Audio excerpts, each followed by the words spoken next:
Hi guys. അപ്പോൾ good morning. അപ്പോൾ നമ്മളിന്ന് 5th ചാപ്റ്റർ തുടങ്ങാൻ പോവാണ്. ഓക്കെ, ഇപ്പോൾ 6th ചാപ്റ്റർ അതിന് മുന്നേ എടുത്തായിരുന്നു. അപ്പോൾ 5th ചാപ്റ്റർ എന്തായിരുന്നു എന്ന് വെച്ചാൽ, നേരത്തെ നമ്മൾ അക്കൗണ്ടിങ് ഫോർ ഇൻഷുറൻസ് കമ്പനി അല്ലേ പഠിച്ചത്. പക്ഷേ ഇവിടെ നമ്മൾ പഠിക്കാൻ പോകുന്നത് എന്താണെന്ന് വെച്ചാൽ അക്കൗണ്ട്സ് ഓഫ് ബാങ്കിങ് കമ്പനീസിനെ പറ്റിയിട്ടാണ്. Okay, accounts of banking companies. അപ്പോൾ നമ്മൾ മറ്റേതിൽ പഠിച്ച അതുപോലൊക്കെ തന്നെയാണ് ഇതിലും ഷെഡ്യൂളും കാര്യങ്ങളൊക്കെ തന്നെയാണ് ഉള്ളത് കേട്ടോ. ഓക്കെ, അപ്പോൾ ആദ്യമായിട്ട് നമുക്ക് ഞാനിപ്പോൾ പറഞ്ഞു തരാം നിങ്ങളോട്. ഇതിൽ ഒരിക്കലും നിങ്ങൾ എന്ത് ചെയ്യരുത്, ഈ ഷെഡ്യൂൾസ് ഒന്നും പഠിക്കാതിരിക്കരുത്. എനിക്ക് കഴിഞ്ഞ ചാപ്റ്ററിൽ എത്ര പേർക്ക് ഓർമ്മയുണ്ട്? ഇപ്പോഴത്തെ ഷെഡ്യൂൾ ഓർമ്മയുണ്ടോ എല്ലാവർക്കും? അപ്പോൾ ഇതിലെന്ത് ചെയ്യണം നിങ്ങളെന്ന് വെച്ചാൽ, ഷെഡ്യൂൾസ് ഉണ്ട്, ഒരുപാട് ഷെഡ്യൂൾസ് വരും ഇതിൽ. ഓക്കെ, നേരത്തെ നമ്മൾ പഠിച്ച മറ്റേൽ പഠിച്ച 10-15 പഠിച്ചില്ലേ, അതുപോലത്തെ ഷെഡ്യൂൾസ് ഇതിലും ഉണ്ടാവും. ആ ഷെഡ്യൂൾസൊക്കെ എന്ത് ചെയ്യണം, നിങ്ങൾ പഠിക്കണം. ഞാനിവിടെ എക്സ്പ്ലെയിൻ ചെയ്ത് തരാം ഓൺലി, അതിൽ നിങ്ങൾക്ക് അറിയാത്ത ഷെഡ്യൂൾസ് മാത്രമായിരിക്കും. ഓക്കെ, എന്നിട്ട് നിങ്ങൾക്ക് എന്ത് ചെയ്യാം, ഞാൻ ഓരോന്നും ജസ്റ്റ് പറഞ്ഞു തന്നതിന് ശേഷം നമ്മൾ കണക്കിലേക്ക് പോവാം, അല്ലെങ്കിൽ കാൽക്കുലേഷൻസിലേക്ക് പോവാം. അങ്ങനെയാണ് ചെയ്യാൻ പോകുന്നത് കേട്ടോ. അപ്പോൾ ഇതിൽ ആദ്യമായിട്ട് നമ്മൾ ഇൻഷുറൻസ് കമ്പനീൻ്റെ കാര്യം പറഞ്ഞ പോലെ തന്നെ ഇവിടെ നമ്മൾ പറയാൻ പോകുന്നത് എന്തിനെ പറ്റിയിട്ടാണ്? ബാങ്ക്സിനെ പറ്റിയിട്ടാണ്. ഓക്കെ, നമുക്കറിയാം ഇന്ത്യ എന്ന് പറഞ്ഞാൽ one of the best banking സെക്ടറുള്ള കൺട്രിയാണ്, ശരിയല്ലേ? One of the best banking സെക്ടറുള്ള രാജ്യമാണ് എന്ത്? ഇന്ത്യ. എന്താണെന്ന് പറയാൻ കാരണം എന്ന് വെച്ചാൽ, ഇന്ത്യയിലെ ബാങ്കിങ് സെക്ടറൊക്കെ വെൽ എക്യുപ്ഡാണ്. എന്തായിട്ട്? സെക്യൂരിറ്റി ഉണ്ട്. സെക്യൂരിറ്റി എന്ന് കണ്ടാൽ ഇവിടെ ഉദ്ദേശിക്കുന്നത് എന്താണെന്ന് വെച്ചാൽ റിസർവ്സാണ്. ഓക്കെ, ഈ RBIൻ്റെ നോംസ് അനുസരിച്ചിട്ട് ഒരു ഷെഡ്യൂൾഡ് ബാങ്ക് അല്ലെങ്കിൽ ഒരു ബാങ്ക് തുടങ്ങണമെങ്കിൽ കുറേയേറെ റിസർവ്സും അതുപോലെ എന്ത് നീക്കിയിരിപ്പുകൾ കുറേ നടത്തേണ്ടതായിട്ടുണ്ട്. ഓക്കെ, അപ്പോൾ പറഞ്ഞു വന്നത് എന്താണെന്ന് വെച്ചാൽ, ഇങ്ങനത്തെ റിസർവുകളൊക്കെ അടിസ്ഥാനത്തിൽ മാത്രമേ എന്ത് ചെയ്യുള്ളൂ, RBI ബാങ്ക് തുടങ്ങാനുള്ള ഇത് കൊടുക്കുള്ളൂ എന്നർത്ഥം, പെർമിറ്റ്. ഓക്കെ ആണല്ലോ. അപ്പോൾ അന്ന് 2005-2006 കാലഘട്ടത്തിൽ അമേരിക്കയിലൊക്കെ ഒരു റിസഷൻ ആഞ്ഞടിച്ചു. വേൾഡിൽ മൊത്തം, ലോകത്ത് മൊത്തം ഒരു റിസഷൻ ഉണ്ടായി. ഇപ്പം ഉണ്ടായതിൻ്റെ പോലെയുള്ള ഒരു റിസഷൻ എന്ത് ചെയ്തു, അന്നുണ്ടായി. അന്ന് അമേരിക്കയിൽ ഒരുപാട് ബാങ്കുകൾ എന്ത് ചെയ്തു, ക്രാഷായിപ്പോയി. അത് കാരണം എന്ത് ചെയ്തു എന്ന് വെച്ചാൽ, അവിടുത്തെ ബാങ്കിങ് സെക്ടറിന് ഒരിക്കലും എന്തില്ല, റിസർവ് സിസ്റ്റം ഒന്നുമില്ല. മനസ്സിലായല്ലോ?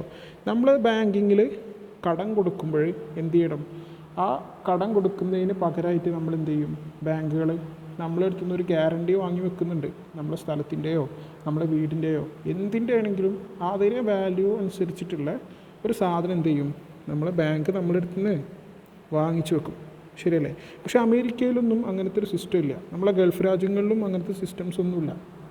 ഓക്കെ ആണല്ലോ. അവർ ഓൺലി ബിസിനസ്സിനെ ബേസ് ചെയ്തിട്ടൊക്കെ എന്ത് ചെയ്യും, ലോണ് പ്രൊവൈഡ് ചെയ്യും. ഇപ്പോൾ നമ്മുടെ നാട്ടിലും അങ്ങനത്തെ ഒക്കെ കാണുന്നുണ്ട്. അതൊക്കെ ഫ്രോഡ്സാണ്. നമ്മളെ ബാങ്കിങ് സെക്ടറിലുള്ള ഓഫീസേഴ്സും അവരും ഒക്കെ തമ്മിലുള്ള ഒരു അഡ്ജസ്റ്റ്മെൻറ്റിൻ്റെ പുറത്താണ് നമ്മുടെ നാട്ടിലൊക്കെ നടക്കുന്ന ഫ്രോഡ്സ് ഉണ്ടാകും. പക്ഷേ അവിടെ നടക്കുന്നത് എന്താണെന്ന് വെച്ചാൽ, അതൊരു ഓർഗനൈസ്ഡ് ലൂട്ടൊന്നുമല്ല. മനസ്സിലായല്ലോ? അതൊരു ഓർഗനൈസ്ഡ് ലൂട്ടല്ല, അത് അവരുടെ സ്ട്രക്ചറിൻ്റെ പ്രശ്നമായിരുന്നു. അന്ന് എന്ത് ചെയ്തു, ആൾക്കാർ പൈസ ഇല്ലാതായി, കടം തിരിച്ചടക്കാനാവാത്ത വന്നപ്പോൾ എന്ത് ചെയ്തു, ബാങ്കിന് ഒന്നും പിടിച്ചെടുക്കാനും ഇല്ലാത്ത അവസ്ഥയായി. കാരണം അവരെന്ത് ചെയ്തിട്ടില്ല, സെക്യൂരിറ്റി ഒന്നും വാങ്ങി വെക്കാതെയാണ് ലോൺ കൊടുത്തിട്ടുള്ളത്. ഓക്കെ ആണല്ലോ.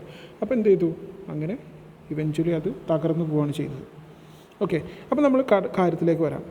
നമ്മളിവിടെ പഠിക്കാൻ പോകുന്നത് ആദ്യം ബാങ്ക്സ് എന്താണെന്ന്. ഓക്കെ, ബാങ്ക് എന്താണെന്ന് നമുക്കറിയാം. ബാങ്കാണ് എന്ത്, ഒരു എക്കോണമീൻ്റെ ബാക്ക് ബോൺ എന്ന് പറഞ്ഞു കഴിഞ്ഞാൽ, നട്ടെല്ലാണ് എന്ത്, ഒരു സാമ്പത്തിക വ്യവസ്ഥേൻ്റെ നട്ടെല്ലാണ് ബാങ്ക്, ശരിയല്ലേ? അങ്ങനെ ഈ നമ്മൾ ബാങ്കിൻ്റെ കാര്യമായിട്ടുള്ള ഇടപാട് എന്താണ്, ഡെപ്പോസിറ്റും അതുപോലെ വിഡ്രോവലും. Deposit of money and withdrawal of money, അല്ലെങ്കിൽ deposit of money and giving away the loans, അല്ലേ?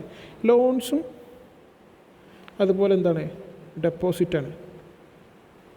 അത് എന്തിൻ്റെയാണ്? ഡെപ്പോസിറ്റ് ഓഫ് ക്യാഷും ലോൺസ് ഓഫ് ക്യാഷുമാണ്.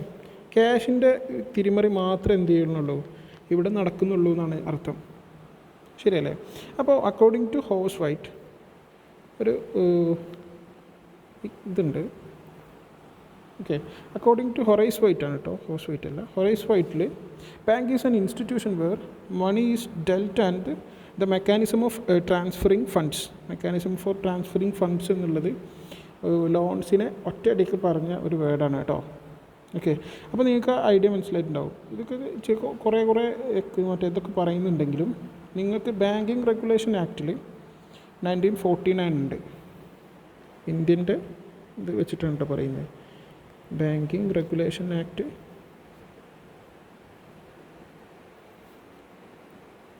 1949 ഒരു ഡെഫിനിഷൻ ഉണ്ട്. അതെന്താണെന്ന് വെച്ചാൽ ഇത് നിങ്ങൾക്ക് ഇനി ഏത് വർഷം ചോദിച്ചാലും നിങ്ങൾക്ക് പഠിക്കണം കേട്ടോ. നിങ്ങൾക്കിത് ഇനി കുറേ കാലങ്ങളായിട്ട് നിങ്ങൾ ഇനിയും കാണാൻ പോകുന്ന സംഭവം തന്നെയാണ് ഈ ഒരു ഡെഫിനിഷൻ എന്ന് പറഞ്ഞത്. ഓക്കെ, ഇത് accepting for the purpose of lending or investment of deposits of money from the public, repayable on demand or otherwise withdrawable by cheque, draft, orders or otherwise. ഇതാണ് ഇതിൻ്റെ ഡെഫിനിഷൻ പറഞ്ഞിട്ടുള്ളത്. അത് നിങ്ങൾ എന്ത് ചെയ്യണം, എല്ലാവരും പഠിക്കാൻ നോക്കണം കേട്ടോ. അപ്പോൾ എന്താണ് accepting for the purpose of lending or investment.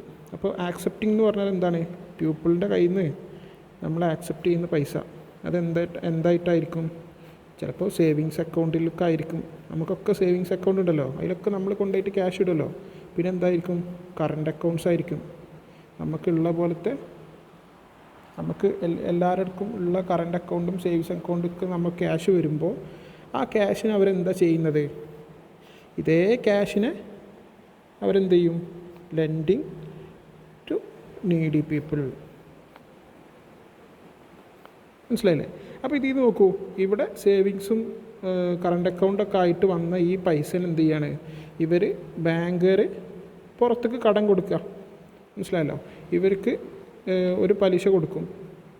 മനസ്സിലായല്ലോ? അപ്പോൾ ഇവർക്ക് 1% പലിശ കൊടുക്കുമെന്ന് വിചാരിക്കുക, ഓലെ പൈസ ബാങ്കിലിട്ടതിന്.